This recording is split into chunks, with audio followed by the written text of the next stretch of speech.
What's good? It's Russell King here. Today I'm going to be going on my official 2025 Royal Rumble predictions. I'm just going to go ahead and jump straight into it. You guys let me know your thoughts and opinions down below. Make sure you like, comment, subscribe. But yeah, that's it. The first match we start off with is the WWE Tag Team titles with DIY versus the Motor City Machine Guns.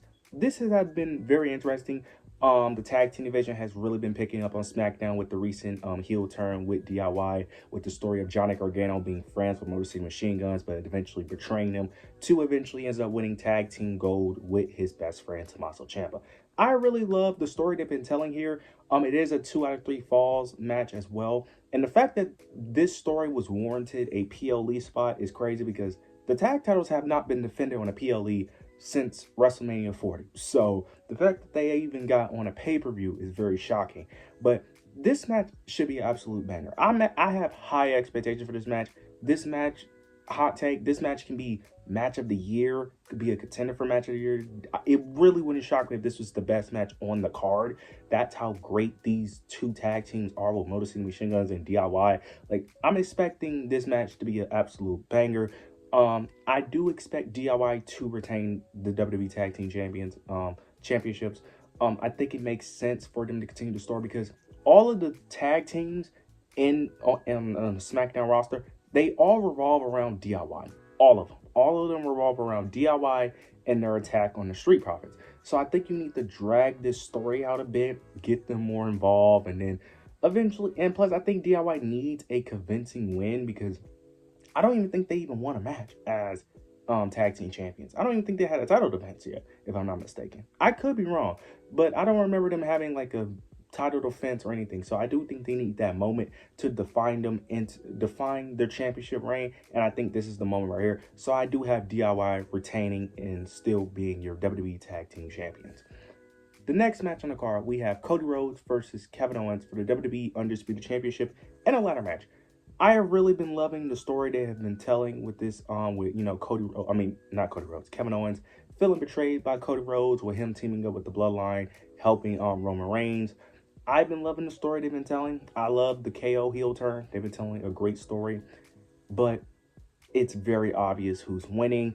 I love Kevin Owens. He's in my top 5 favorite, but it's very obvious that Cody Rhodes is going to win this, which I'm not mad at, but I would just love it if KO won this match. But Cody Rhodes is obviously going to win this match. It's just about how he's going to win it. Are they going to protect Kevin Owens? Is going to be some shenanigans? Is Sami Zayn going to get involved with Kevin Owens trying to manipulate Sami to help him? Is Randy Orton going to get involved, getting his revenge on Kevin Owens? But that kind of causes issues with Cody Rhodes not beating Kevin Owens cleanly if you get those interferences. So I don't know how that plays out, but there's stories there's ways around this, and you could tell multiple stories in this match.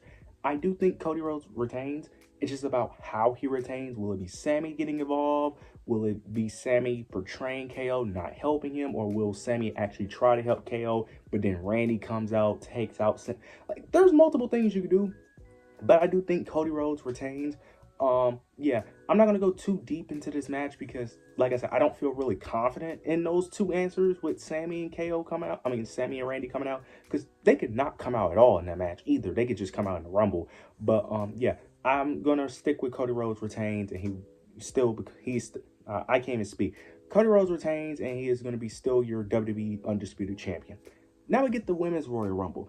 I will argue this is the most unpredictable Rumble between the two because they have done zero build outside of literally the recent episode, not the recent episode Monday Night. Am I thinking? No, last week. I'm thinking of last week. Yeah, thinking of last week on SmackDown. Yeah, when they have that segment with all the women just randomly coming out.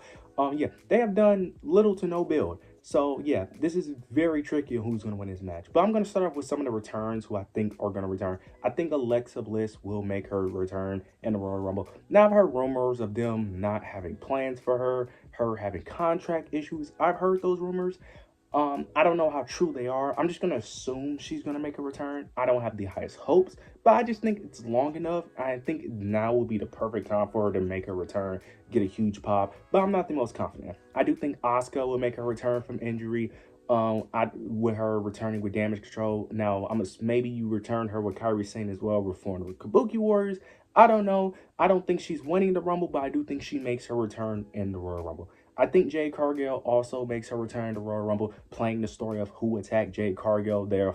I think we're finally going to get the reveal of who attacked her between Naomi or Bianca, where it's probably going to be a moment where Bianca and Naomi are like tag teaming together in the Rumble. Then Jade music hits, and then she goes after who attacked her, whether it's Bianca or Naomi. I don't think she's winning it, but I could possibly see her in the final four, but I don't see her winning it.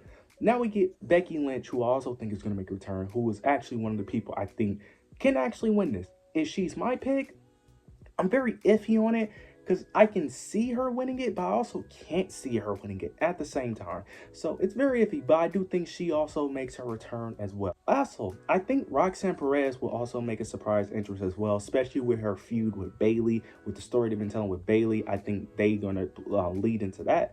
And I think it's going to transition to her eliminating Bayley in the Royal Rumble, whether this is going to play into a Mania feud or a Stand and Deliver feud.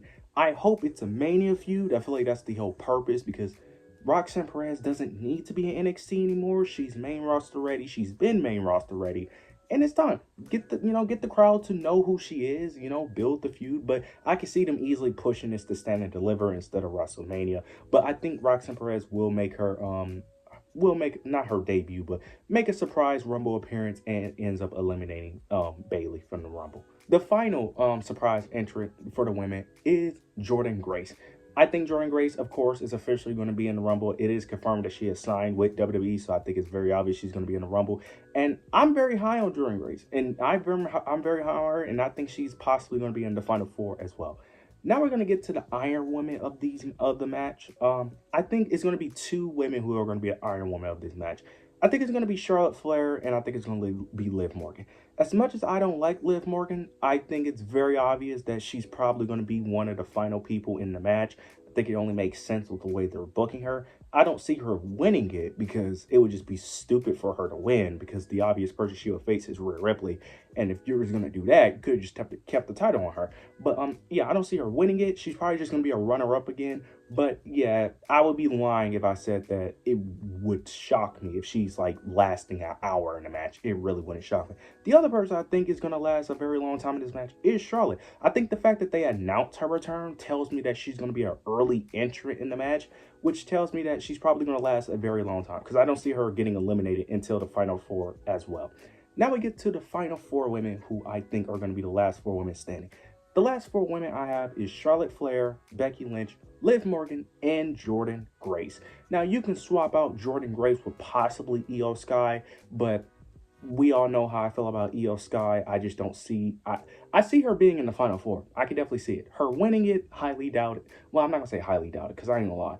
It really wouldn't shock me anymore if Io Sky won with the booking that they have done with the women. But I'm going to not have Io Sky and I'm going to have Jordynne Grace in this position. Now, my heart is telling me Jordynne Grace, but my brain is telling me Charlotte Flair. My brain is just telling me Charlotte Flair, she's going to challenge Tiffany, and then they may have Jordynne Grace win. Because whoever faces Rhea Ripley is obviously going to lose unless it's Jordynne Grace. And if you do Io and Rhea, I mean, I guess you can do that, but I feel like it's obvious that Rhea's not going to... I just feel like you can easily book Jordynne Grace into a monster immediately on the main roster, her immediately going after Rhea and immediately dethroning her. But Triple H does like to do long-term storytelling and drag out dream matches to a degree, so he may hold off on that dream match. But I do have Charlotte Flair being your women's Royal Rumble winner.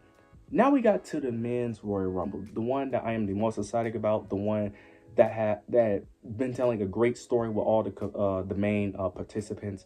I'm just going to start off with the surprises. I think Joe Hendry is an obvious surprise with him being a TNA. I think multiple TNA wrestlers are going to cross over to WWE, but I'm not going to name them all. But it's mainly Joe Hendry is the main one that I'm looking forward to, and the main one that I think is the most expected as a surprise. And the last surprise entrant outside of like legends, I'm not going to really go into all the legends I think will be in the Rumble. I think Trick Williams. I think Trick Williams from NXT will make his Royal debut. I thought he was going to make one last year, especially because the week before the Rumble, they had him protect Carmelo Hayes. Yeah, they had him like save Carmelo Hayes, and he got a great pop. And I think he'll get a great pop at the Rumble as well. So I think he will make his Royal Rumble debut. I don't know if they're going to tease a Carmelo and Trick feud on the main roster, but I do think he will make his Royal Rumble debut. Now, for the Iron Man in the men's Royal Rumble, I think it's going to be two people. I think it's going to be Carmelo Hayes, which may come to a shock to most people due to his booking, but to be an Iron Man, you don't really need to eliminate people. And plus, he's a heel. All he has to do is literally just lay on the ground and be in the corner a lot. So you could easily do that wrong. Bayley did that last year, where she didn't eliminate many people, but she was laying down. Oh, she was laying down. Like, that's all you got to do to be an Iron Man for the most part. You don't have to eliminate a bunch of people. You really got to just lay down and just not get eliminated. And I also think John Cena as well will be an Iron Man in this match. I think the story they're going to tell with John Cena is that he's going to come close to winning, but he won't actually win. So I think he's going to last in the Rumble, but he won't actually win it. And this is going to lead to my final four. The final four people I have is Seth Rollins, CM Punk, John Cena, and Roman Reigns. Now, you could swap Seth Rollins maybe with Drew McIntyre possibly, but I went with Seth Rollins. I think the story easily, John Cena is going to be the one in the final four, come close to winning, but he won't actually win. Punk, I think obviously is going to be in the final four. He's going to get close to that WrestleMania event. I just don't see a world where Roman is not in the final four. The only way I see him getting eliminated is if he gets jumped, but I don't think they would do that. I think that's just too easy of a booking decision and just kind of lazy to do that. And I think Seth or Drew has to be in the final four. Whoever's in that final four, I don't know who you pick between the two, but I think one of them will be in the final four, especially with them all having history as well. I think that's the main reason why I have them in the final four, because they all have history together. They all have issues with each other as well, so I think it's perfect. Now, who actually wins this match? I have Roman Reigns. Now, I don't have any logic behind it. It's just who I think they're going to do with the main event. Because here's the thing. I think the way that CM Punk gets his main event is not by winning the Rumble. I think it's going to be by the favor. And I think Roman is going to get that rematch with Cody, but it's not going to be part 3. It's going to be some shenanigans. Because what I think is going to happen is that Punk going to want to get that main event. So he's going to use his favor from Paul Heyman with Roman and Cody being in the match. And that recent promo had Cody and Punk going back and forth. So, and I think Punk wants the night 2 main event, not the night 1. So if you want Punk to get the main event, simple. You have him ask for the favor from Paul Heyman to insert himself into the into the match, making it a triple threat between Cody, Roman, and Punk for the WWE Championship. That's what I think is going to happen. So I have Roman winning. Now when it comes to John Cena, I think they're going to tell the story of him becoming so close, but couldn't get the job done. And then Seth Rollins, on the other hand, I think he's going to be in the final four trying to cost Punk that WrestleMania main event. Same with Drew McIntyre, but I think CM Punk, I think Seth Rollins is going to eliminate Drew McIntyre. And I think CM Punk is going to eliminate Seth Rollins. Or Roman Reigns possibly eliminate Seth Rollins as well. That could be a story as well. This Royal Rumble is very unpredictable. I'm very excited to see how this plays out. You guys let me know your thoughts and opinions down below. Make sure to like, comment, subscribe. But yeah, that's it.